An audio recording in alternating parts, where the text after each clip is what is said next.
ও ঋতু, চলো তোমাকে আজকে ময়দার রেসিপি করে খাওয়াই। দিদি ভাই, ময়দার রেসিপি সেটা আবার কেমন? আগে খেয়েই দেখো। এখানে আমি 1 কেজি ময়দা নিয়েছি, তাতে সামান্য লবণ আর জল দিয়ে খামির বানিয়ে নিব। এবার তাতে একটু তেল মাখিয়ে ঢাকনা চাপা দিয়ে 2 ঘন্টা রাখবো। দেখুন, এবারই তো আসল কাজ। জল দিয়ে দিয়ে খামিরটা ধুয়ে নিতে হবে। আমি এখানে 15 থেকে 20 বার ধুয়েছি।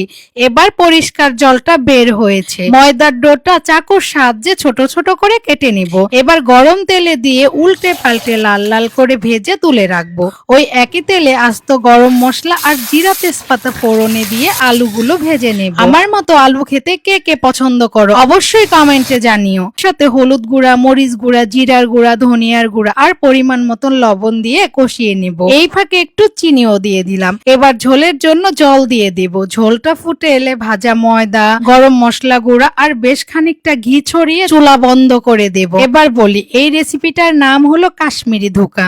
দিদি ভাই, খেতে তো খুবই ভালো। আগে আমাকে এই রেসিপি করে খাওনি কেন?